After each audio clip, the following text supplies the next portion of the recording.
السلام عليكم ورحمة الله وبركاته. نحمده ونصلي ونسلم على رسوله الكريم. أما بعد فأعوذ بالله من الشيطان الرجيم. بسم الله الرحمن الرحيم.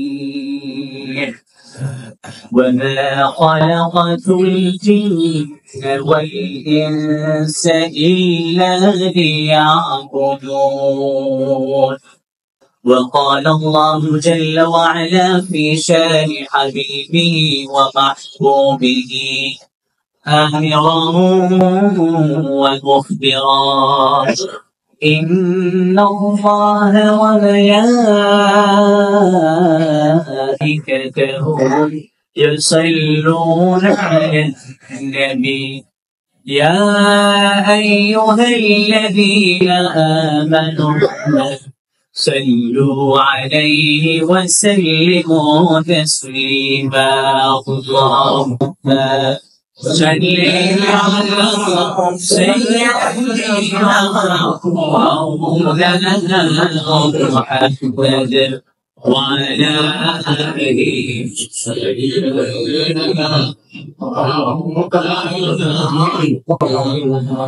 اللهم نار هداية يا شاه مدينة وهدايا الشريعة يا شاه مدينة. بسر سجاك كاغم خارعا دون عالم كرحمة كشاه مدينة. اللهم صل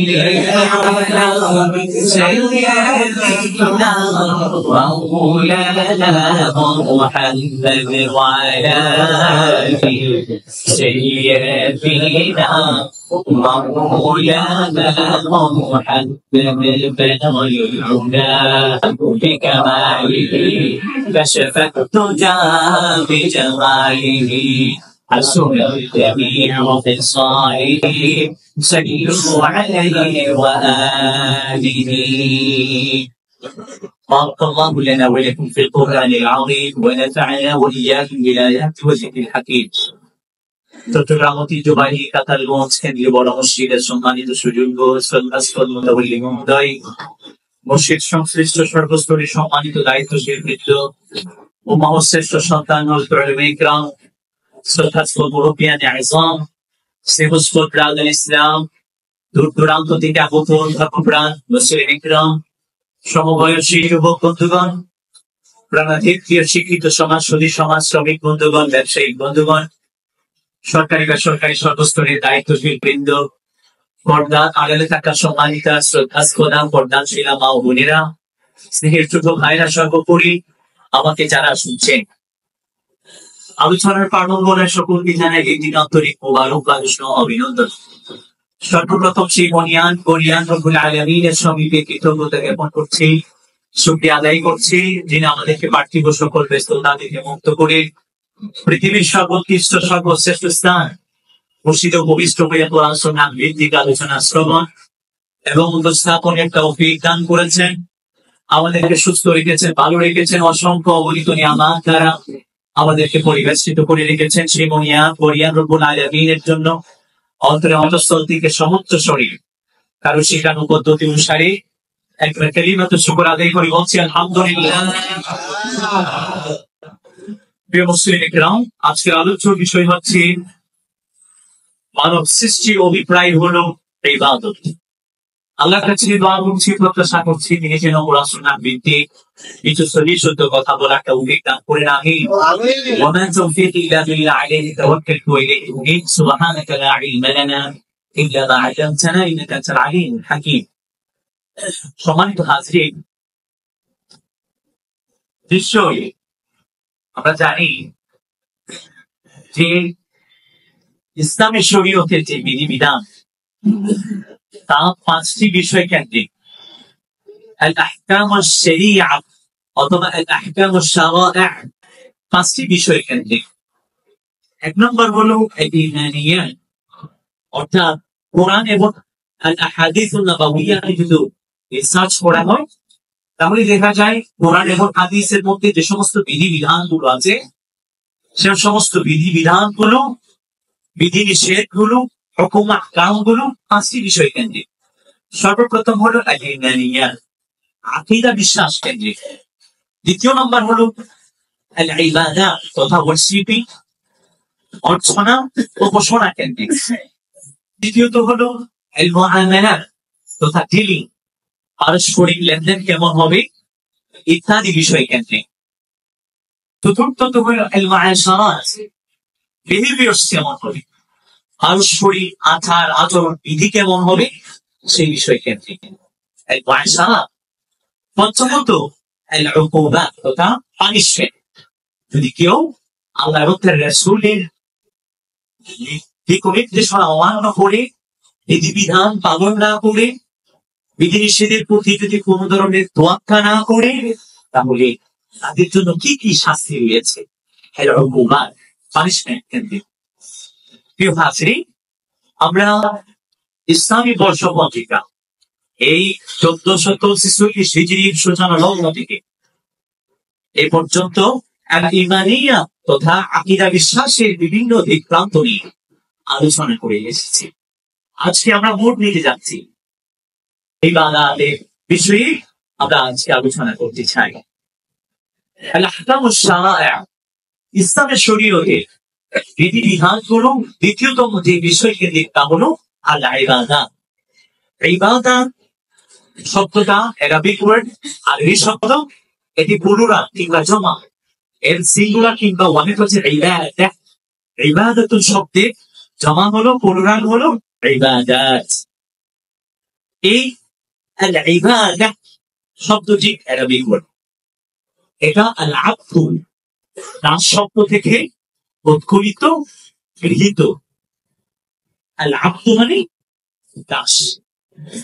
দাসত্বের অর্থ জ্ঞাপন করবার জন্য আরবি ভাষায় দুই ধরনের শব্দ ইউজ করে অথবা দুই ধরনের শব্দ ব্যবহার করা হয়।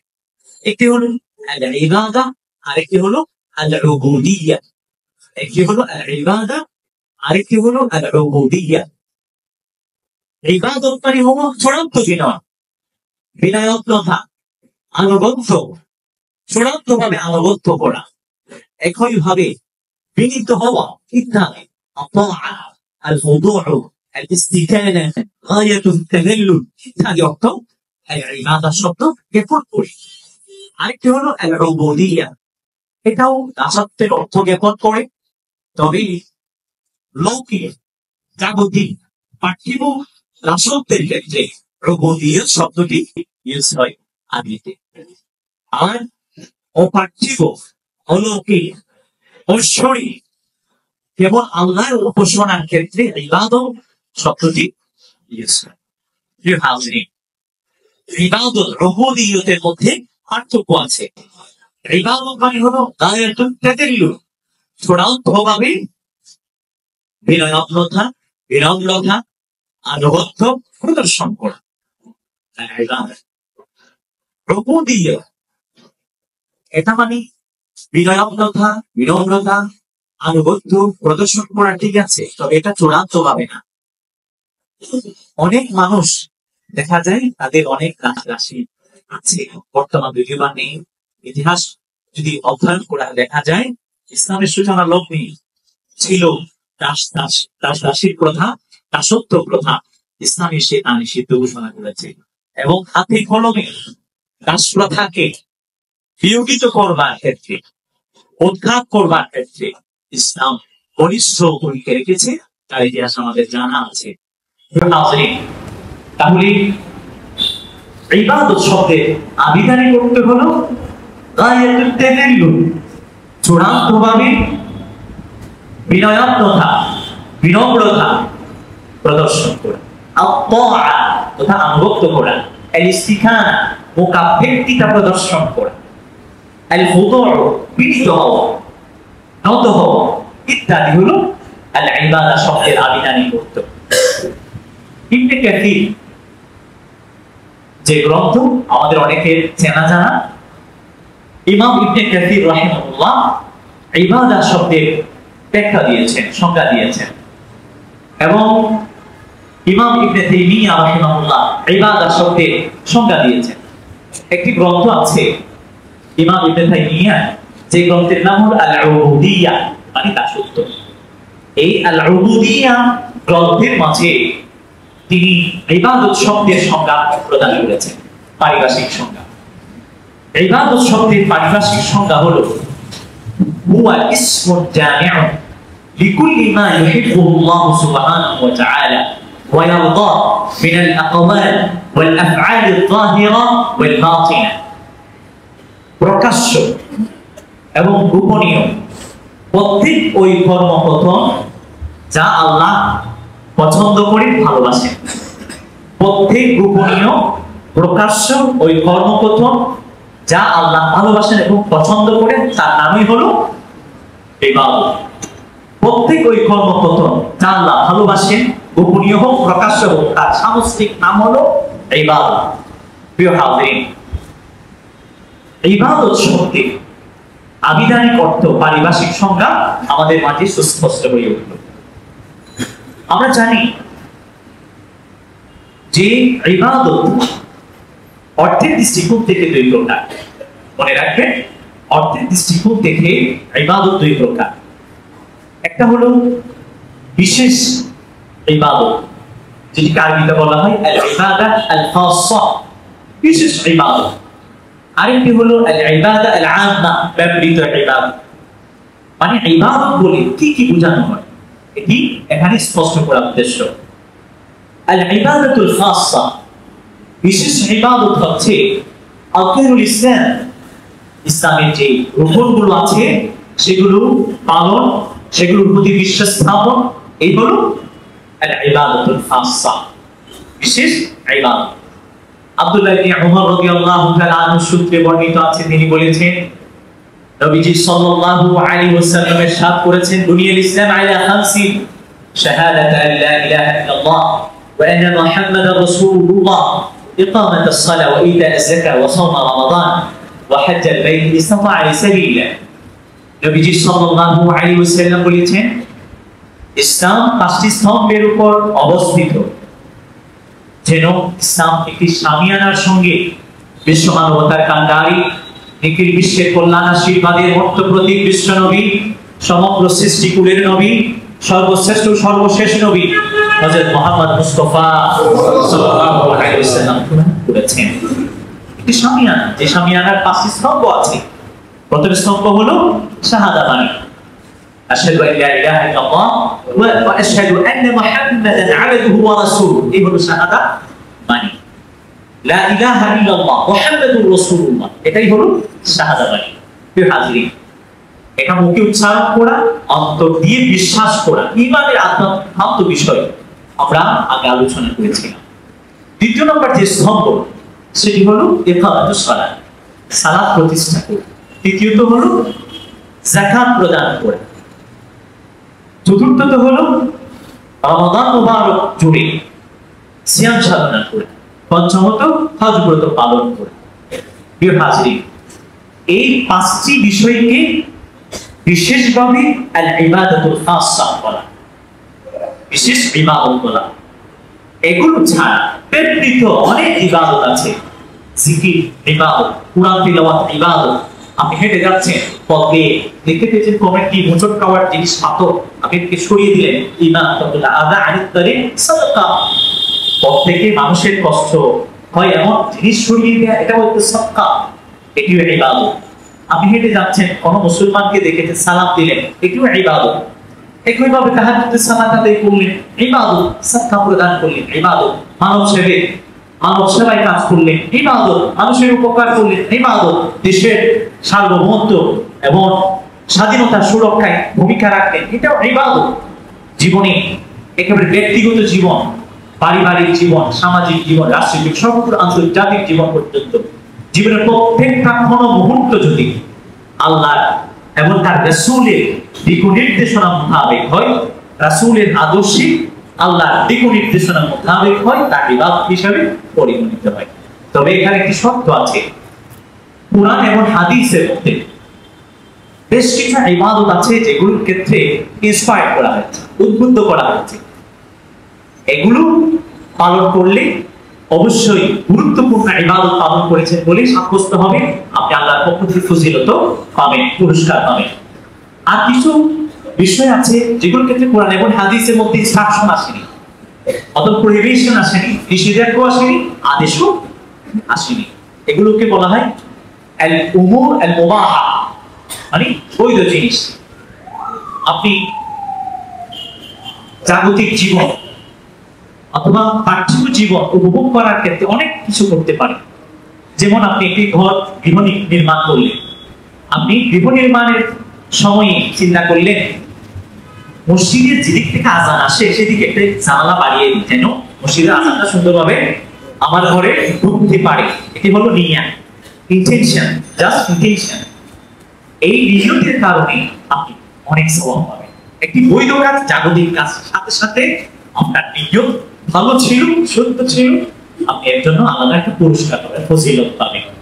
এভাবে কোরআন হাদিস নির্দেশিত বা উদ্বুদ্ধকৃত ইবাদত হোক অথবা আল উমুর আল মুবাহা বৈধ বিষয়াদি হোক, যেখানে নিয়ত শর্তযুক্ত, সমস্ত ইবাদতগুলো আল ইবাদাতুল আম্মা ব্যবহৃত ইবাদতের অন্তর্ভুক্ত।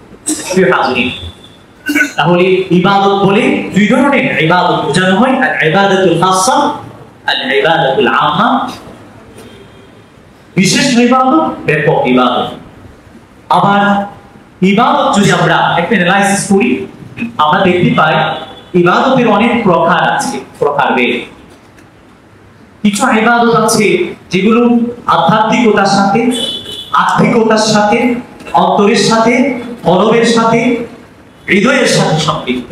যেমন ঈমান, ঈমানিয়া, তাকওয়া, ইখলাস, এগুলো হলো অন্তরের সাথে সম্পর্কযুক্ত। কিছু ইবাদত আছে যেগুলো মুখের সাথে সম্পর্কযুক্ত, যেমন কোরআন কারীমের তিলাওয়াত, জিকির আজকার, এগুলো মুখের সাথে সংশ্লিষ্ট ইবাদত। কিছু ইবাদত আছে দেহের সঙ্গে সংশ্লিষ্ট ইবাদত, যেমন সালাত, নামাজ, অথবা সিয়াম, সিয়াম সাধনা, এগুলো হলো দেহের সাথে সংশ্লিষ্ট ইবাদত। কিছু ইবাদত আছে যেগুলো অর্থের সাথে, টাকা পয়সার সাথে, ধন সম্পদের সাথে সংশ্লিষ্ট, যেমন যাকাত। কিছু ইবাদত আছে যেগুলো ধন সম্পদ এবং দেহ উভয়ের সাথে সংশ্লিষ্ট, যেমন জিহাদ, এটা দেহের সাথে সম্পর্কযুক্ত, অনুরূপভাবে টাকা পয়সার সাথে, অর্থকড়ির সাথেও সম্পর্কযুক্ত। হজ ব্রত পালন, এটা দেহের সাথে সম্পর্ক রাখে, একইভাবে অর্থকড়ির সাথেও সম্পর্ক রাখে। এভাবে বিভিন্ন ইবাদতের প্রকার আমরা দেখতে পাই। প্রিয় হাজির, আমরা অনেকে মনে করি ইবাদত মানে শুধু নামাজ, রোজা ও যাকাত পালন না। ইবাদতের ব্যাপক অর্থ আছে, ইবাদতের বিশেষত্ব আছে। আল্লাহ পাক রব্বুল আলামিন ব্যাপক অর্থে ইবাদত হোক, বিশেষ অর্থে ইবাদত হোক, সর্বপ্রকারের ইবাদত করে আল্লাহর সন্তুষ্টি অর্জন করে ইহলৌকিক জীবনের চূড়ান্ত সাফল্য, পরকালীন জীবনের চিরমুক্তি অর্জন করবার জন্য আমাদেরকে সৃজন করেছেন। কোরআন কারীমে মাঝে সূরাতুল যারিয়াতের 56 নম্বর আয়াত আল্লাহ রাব্বুল আলামিন বলেন, ওয়ামা খালাকাতুল জিন্না ওয়াল ইনসা ইল্লা লিয়াবুদুন। আমি মানব দানবকে সৃজন করেছি, সৃষ্টি করেছি আমি আল্লাহর ইবাদত করবার জন্য, উপাসনা করবার জন্য, অর্চনা করবার জন্য। ওয়ামা খালাকাতুল জিন্না ওয়াল ইনসা, আমি মানব দানবকে সৃজন করিনি, সৃষ্টি করিনি, ইল্লা লিয়াবুদুন, হ্যাঁ কেবল আমার ইবাদত উপাসনা করবার জন্য। ইল্লা লিয়াবুদুন, এটা এমফাসিস দিয়ে, বিশেষ গুরুত্ব দিয়ে আল্লাহ পাক রব্বুল আলামিন এখানে উল্লেখ করেছেন যে আমার ইবাদত করবার জন্য, উপাসনা করবার জন্য আমি মানব দানবকে সৃজন করেছি। আর বাকিগুলো কেন সৃষ্টি করলো? হুয়াল্লাযী খালাকা লাকুম মা ফিল আরদি জামিআ। কোরআন কারীমের দ্বিতীয়তম সূরা সূরাতুল বাকারা 29তম আয়াত আল্লাহ রাব্বুল আলামিন বলেছেন হুয়াল্লাযী খালাকা লাকুম মা ফিল আরদি জামিআ। ধরাধামে ভূপৃষ্ঠ জুড়ে বিশ্ব ব্রহ্মাণ্ড জুড়ে যত কিছু আছে, প্রাণীকুল হোক, উদ্ভিদকুল হোক, জড় পদার্থ হোক, সবই মানুষ এবং দানবের জন্য জিন জাতির উপকারে আমি সৃষ্টি করেছি। ওহুল্লাযী খালাকা লাকুম মা ফিল আরদি জামিআ। আল্লাহ পাক রব্বুল আলামিন আমাদেরকে আল্লাহর ইবাদত করার জন্য সৃজন করেছেন, আর বাকি যেগুলো আছে সবকিছু হলো আমাদের উপকারার্থে, আমাদের কল্যাণার্থে সৃজন করেছেন। প্রিয় হাজরিন, আল্লাহ পাক রব্বুল আলামিন সূরাতুল মুমিনুনের ইতিলগ্নে বলেছেন আফাহাসিবতুম আন্নামা খালাকনাকুম আবাসা ওয়া আন্নাকুম ইলাইনা লা তুরজাউন। তোমরা কি ভেবেছো তোমাদেরকে অনর্থক সৃজন করা হয়েছে, সৃষ্টি করা হয়েছে? ওয়া আন্নাকুম ইলাইনা লা তুরজাউন, তোমরা আমার প্রতি প্রত্যাবর্তিত হবে না, আমার দিকে ফিরে আসবে না, এমনটা ভেবেছো? তোমাদেরকে সৃজনের পেছনে একটি অভিপ্রায় আছে, ডেস্টিনেশন আছে, কি উদ্দেশ্য আছে। তোমাদেরকে আমার ইবাদতই করতে হবে, আমার ইবাদতের মাধ্যমে আমার সন্তুষ্টি অর্জন করতে হবে। এরই প্রেক্ষিতে তোমরা আমার পক্ষ থেকে মহা পুরস্কার জান্নাত লাভের যোগ্য হতে পারবে। সুবহানাল্লাহ।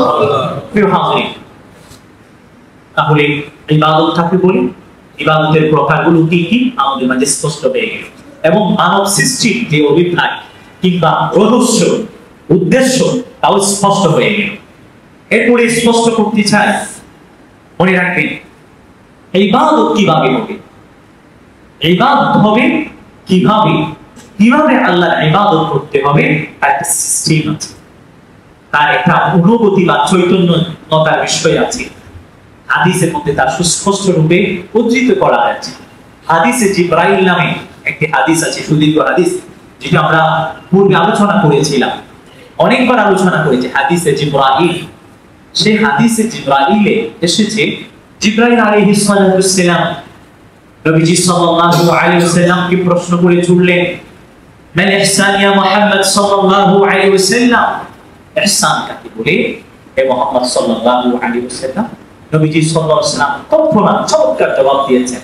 তিনি বলেছেন তাকুল্লাহ কান্নাকা তারা কাইলাম তাকুন তারা ফাইন্নাহু ইয়ারা। তুমি আল্লাহর এমন ভাবে ইবাদত করবে যেন তুমি আল্লাহকে দেখতে পাচ্ছ। অন্তত যদি সেই পর্যায়ে তুমি পৌঁছতে না পারো, তুমি এই চৈতন্যতা, এই অনুভূতি লালন পালন করো, আল্লাহ তোমাকে দেখতে পাচ্ছে। সুবহানাল্লাহ। এটা হলো ইহসান। ইবাদতের সিস্টেম হবে এমনই। ইবাদত এর জন্য সব সময় ইখলাস করতে হবে। ইন্না সালাতি ওয়া নুসুকি ওয়া মাহইয়ায়া ওয়া মামাতি লিল্লাহি রাব্বিল আলামিন।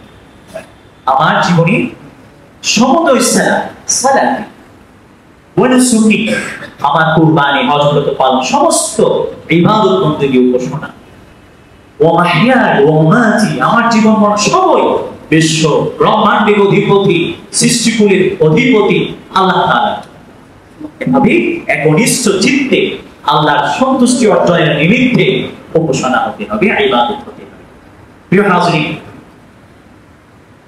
আমরা যারা যুবক আছি, আমরা ভাবি বয়স আর একটু হোক না, তখন আমরা ইবাদত করবো। এখন আর কি ইবাদত করবো? এখন তো কেউ করিনি, সন্তান সন্ততি হোক, বাবা ডাকুক, দাদা ডাকুক, তখন ইবাদত করবো না। আমরা বর্তমান আইসিটির যুগে মিডিয়ার কল্যাণে দেখতে পাচ্ছি অহরহ প্রতিনিয়ত যুবকদের তিরোধান হচ্ছে, মৃত্যুর ঘনঘটা তাদেরকে আচ্ছন্ন করছে। না, ইতিহাস জানি, পত্র পত্রিকা থেকে তা দেখি। এখন যদি ওই অনুভূতি, চৈতন্যতা বা মনোবাঞ্ছা লালন করি, তাহলে হবে না। হাদিসের মধ্যে সুস্পষ্ট রূপে উদ্ধৃত হয়েছে, মুসলিম শরীফ এসেছে, বুখারী শরীফ এসেছে, যে নবীজি সাল্লাল্লাহু আলাইহি ওয়াসাল্লাম বলেছেন, সাবিআতুন ইউযিল্লুহুমুল্লাহু ফি যিল্লি ইয়াওমা লা যিল্লা ইল্লা যিল্লু, যে কাল হাসরের ময়দানে সেই বিভীষিকাময় প্রান্তরে যখন আসমান জমিন একে খার হয়ে যাবে, ধ্বংসস্তূপে পরিণত হবে, এই আসমানের উপরে কিছু থাকবে না, জমিনের নিচে কিছু থাকবে না, সবকিছু হুদ ময়দান হয়ে যাবে। পাহাড়গুলো তুলোর মতো উঠতে থাকবে, চতুর্দিকে হাহাকার হাহাকার শব্দ উচ্চারিত হবে, আশ ছাড়া কিছুই থাকবে না। সে আশের নিচে আল্লাহ পাক রব্বুল আলামিন 7 শ্রেণীর মানুষকে আশ্রয় প্রদান করবে ছায়ার নিচে। সে 7 শ্রেণীর এক শ্রেণী হলো ওই যুবক যে আল্লাহ সদা ইবাদত বন্দেগীতে পরিপুষ্ট। সুবহানাল্লাহ। আল্লাহ রাব্বুল আলামিন আরশে আজিমের নিচে ছায়া প্রদান করবে। এমন ওই যুবক যে কোন ধরনের অপরাধমূলক অপতৎপরতার সঙ্গে জড়িত নয়, অন্যায়মূলক অপতৎপরতার সঙ্গে জড়িত নয়, অপরাধ প্রবণতার সঙ্গে, গুনাহের সঙ্গে, পাপপ্রবৃত্তির সঙ্গে জড়িত নয়। ইভেন তাকে যদি কোনো উচ্চবংশীয় রূপসী নারী ইনভাইট করে সেক্স করবার জন্য, সে বলে আমি আল্লাহকে ভয় করি, আমি তোমার সঙ্গে অন্যায় কাজে লিপ্ত হতে পারি না, আমি তোমার অন্যায় প্রস্তাব গ্রহণ করতে পারি না, কারণ আমি আল্লাহকে ভয় করি। এই যুবকের প্রশংসা করা হয়েছে এবং সেই বিভীষিকাময় প্রাণ ধরে কিয়ামতের দিবসে আল্লাহ পাক রব্বুল আলামিন এই দুই শ্রেণীর যুবকের জন্য আরশে আজিমের নিচে ছায়া ব্যবস্থা করবেন। সুবহানাল্লাহ। প্রিয় হাজিরিন, যে সমস্ত যুবকরা ভাবে আর একটু বয়স হোক করে ইবাদত করবো, আর কি তাদের তুলনা হলো ওই অপরিণামদর্শী জনের ব্যক্তির মতো যাকে বাগানের মালিক 3টি শর্তে বাগানে ঢুকিয়ে দিয়েছে। 1 নম্বর শর্ত এলো, তুমি জোহর থেকে আসর পর্যন্ত আমার বাগানে পদচারী করবে, পদচারিতা করবে, ঘোরাঘুরি করবে। এখানে অনেক পার্টস আছে, অংশ আছে, তুমি মনে রাখবে 3টা শর্ত। 1 নম্বর হলো জোহর থেকে আসর পর্যন্ত সময়। 2 নম্বর শর্ত হচ্ছে এ নাও একটা ঝুড়ি, এটি ফিল আপ করতে হবে বাগানের সর্বোৎকৃষ্ট ফলমূল দ্বারা। তুমি বাগানের বিভিন্ন পার্ট থেকে উৎকৃষ্ট ফলমূলগুলো সংগ্রহ করে এই ঝুড়িতে ফিল আপ করবে। একইভাবে 3 নম্বর শর্ত হলো তোমাকে অবশ্যই এটি ফিল আপ করে আসরের আগে ফিরে আসতে হবে। এই 3টি শর্ত সাপেক্ষে ওই ব্যক্তি কি করলো, ঢুকে পড়লো। প্রথম দেখি একটা পার্ট আছে, ওই পার্টে অনেক সুন্দর সুন্দর ফলমূল আছে, চিন্তা করলো এখান থেকে কিছু না নিই, মানে সামনে পার্টে গেলে আরো বেশি সুন্দর সুন্দর ফলমূল পাওয়া যাবে, সেখান থেকে ফলমূল নিয়ে ঝুড়ি ফিল আপ করবে। দেখা গেল সেখানেও কিছু আছে, সেখান থেকে কিছু নিয়ে ভাবলো এর চেয়ে মনে আরো বেশি ভালো পাওয়া যাবে সামনে। সামনে গেল, দেখা গেল যে না সেখানে অত বেশি ভালো নেই। এরপরে আরেকটু সামনে গেল, দেখা গেল না এখন দেখা যাচ্ছে পূর্বের দুটাচ্ছে আরো বেশি ভালো, সেখানে কিছু সে আহরণ করলো। আরেকটু সামনে গেল, দেখতে পেল না এখানে তো কোনো ফলমূল দেখে ফলমূলের কাজও নেই, এদিকে আসরের সময় হয়ে গেল। সর্বশেষ অপরিণামদর্শিতার কারণে সেই ব্যক্তি ওই আনফুলফিলড ঝুড়ি নিয়ে আসরের আগে অকৃতকার্য হয়ে সেই বাগান থেকে বের হতে বাধ্য হচ্ছে। ব্যর্থ হলো, সে ফেল হলো তার অপরিণামদর্শিতার কারণে। হাজির সেজন্য সময় থাকতে, শক্তি সামর্থ্য থাকতে আল্লাহ উপাসনা ইবাদত বন্দেগী করা যায়। সবসময় সুযোগ শক্তি সামর্থ্য থাকে না, যখন শক্তি সামর্থ্য থাকে, এবিলিটি ক্যাপাবিলিটি থাকে, তখন আল্লাহর ইবাদত করে ফেলা দরকার। 1 সেকেন্ডের কোনো বিশ্বাস নেই, যে কোনো মুহূর্তে আল্লাহর ডাকে সাড়া দিতে হতে পারে। প্রিয় হাজিরিন,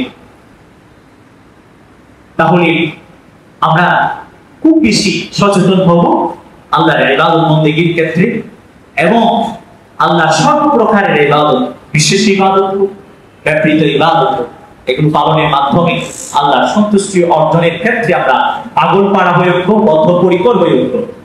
এবং মনে রাখবো হাদিসের মধ্যে এসেছে নবীজি সাল্লাল্লাহু আলাইহি সাল্লাম বলেছেন, লা তাজুলু কদাম আবদিন ইয়াওমাল কিয়ামাতি হাত্তা ইউসআলা আন আরবা। 4টি প্রশ্নের উত্তর না দিয়ে কোনো বনি আদম 1 দিন পরিমাণ সামনে অগ্রসর হতে পারবে না। 4টি প্রশ্নের একটি হলো ওয়ান উমরিহি ফিমা হাসনা ওয়ান শাবাবিহি ফিমা আবলা। এই জীবন কোথায় ব্যতীত করেছি আমরা, আল্লাহর দরবারে পরাগণটায় তিলে তিলে হিসাব দিতে হবে। তারুণ্য যৌবনকাল কোথায় ব্যতীত করেছি, আল্লাহর দরবারে হিসাব দিতে হবে। একইভাবে নবীজি সাল্লাল্লাহু আলাইহি ওয়াসাল্লাম বলেছেন, ইফতিন খামসান ক্বাবলা খামসিন। 5টি বিষয়ের পূর্বে 5টি বিষয়কে, 5টি অবস্থা পূর্বে 5টি অবস্থাকে খুবই বড্ড গণিমত বলে ভাববে, গুরুত্ব দেবে। সেখান থেকে কি হলো সর্বশেষে পঞ্চমত ওয়া হায়াতাকা ক্বাবলা মাউতিকা, তোমার মৃত্যুর প্রাক্কালে তোমার জীবনকে তুমি গুরুত্ব দাও। সেজন্য আমাদের জীবনকে যেন আমরা গুরুত্ব দিই।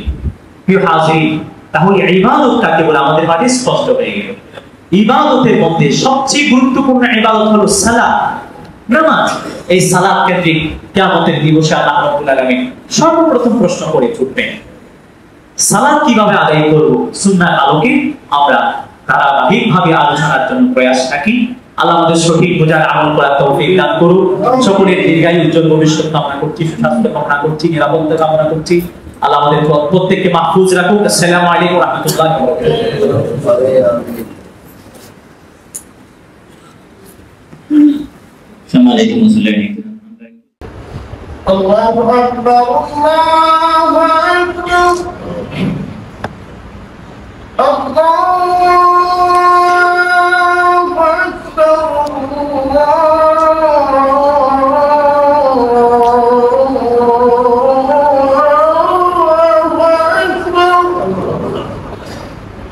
আশহাদু আন লা ইলাহা ইল্লাল্লাহ।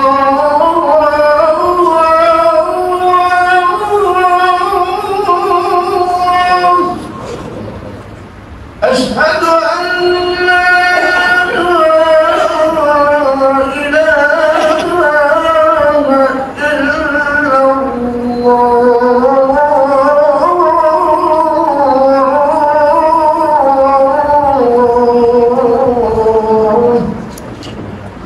أشهد أن محمدا رسول الله.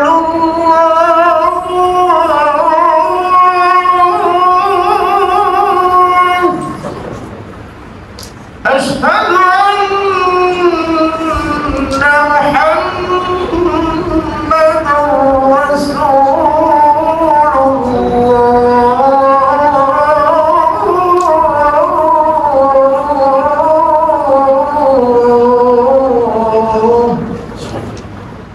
حي على الصلاة،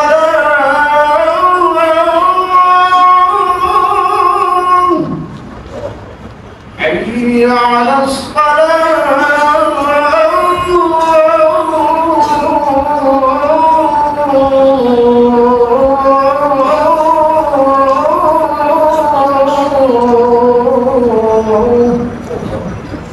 حي على الفلاح،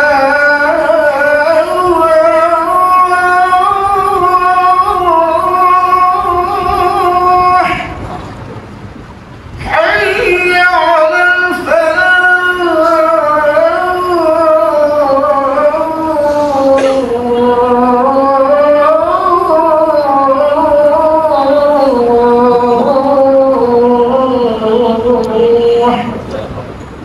الله أكبر، الله أكبر.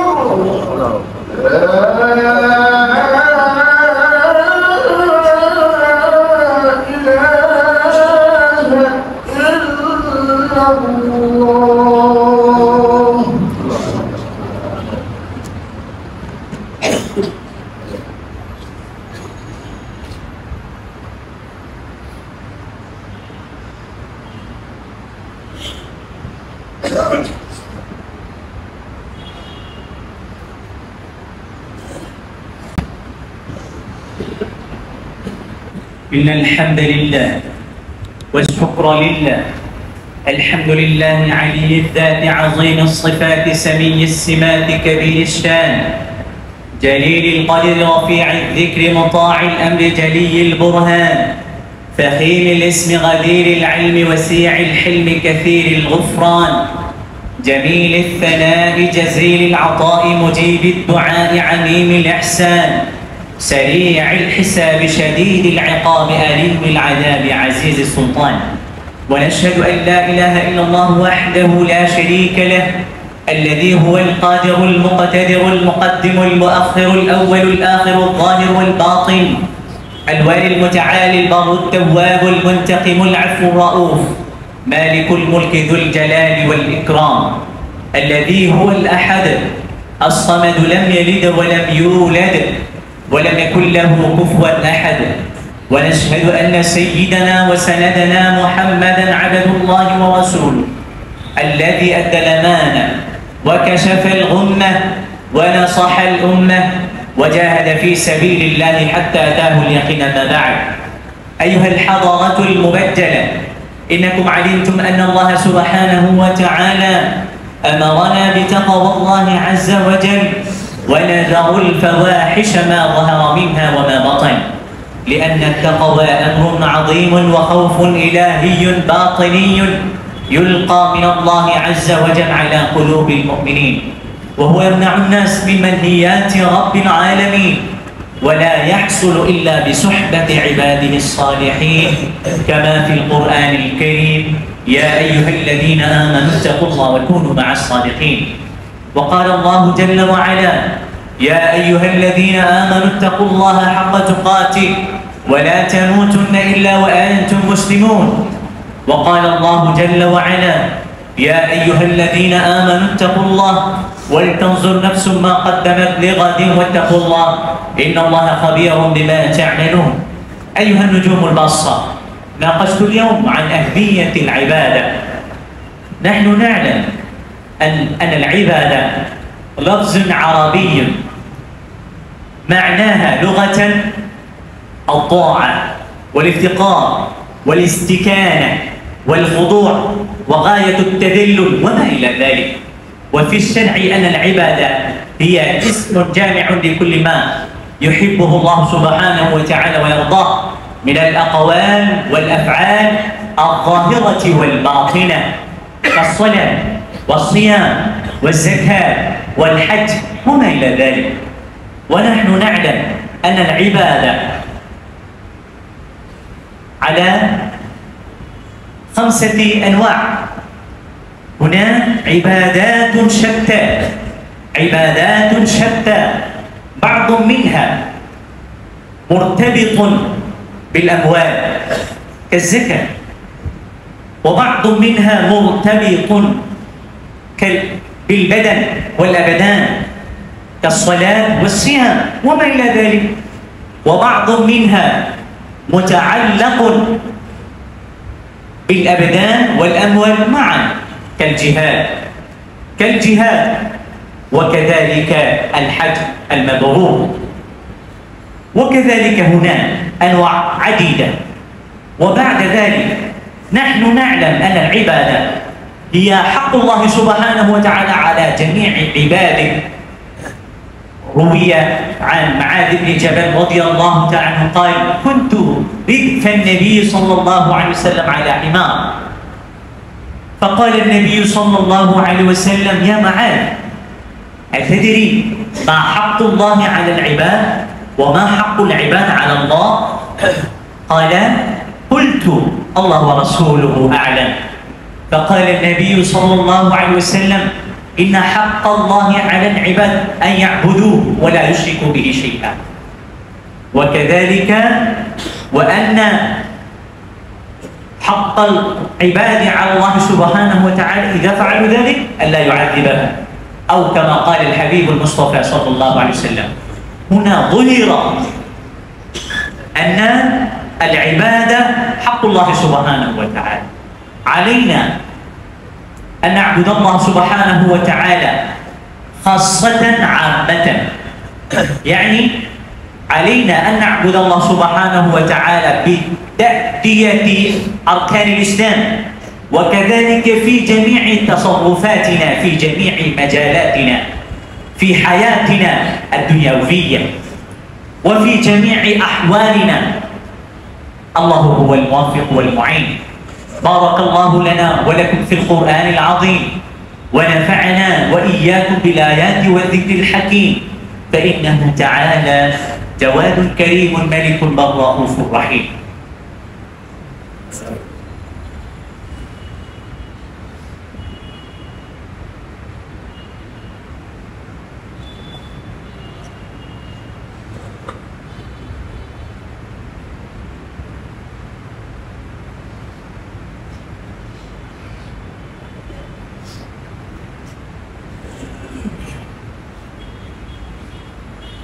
الحمد لله الأكرم الذي خلق الإنسان وكرم وعلمه من البيان ما لم يعلم، فسبحان الله الذي لا يحصى امتنانه باللسان ولا بالقلم.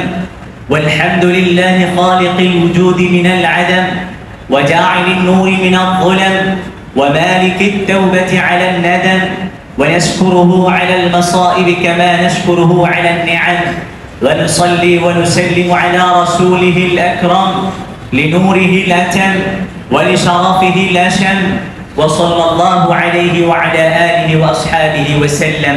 أما بعد، فقد قال الله جل وعلا في شان حبيبه ومحبوبه آمرا ومخبرا: إن الله وملائكته يصلون على النبي يا أيها الذين آمنوا صلوا عليه وسلموا تسليما. وقال النبي صلى الله عليه وسلم: البخيل من ذكرت عنده فلم يصلي عليه، فعلينا أن نصلي ونسلم على سيدنا محمد صلى الله عليه وسلم مرارا مرارا، ليلا ونهارا، صباحا ومساء.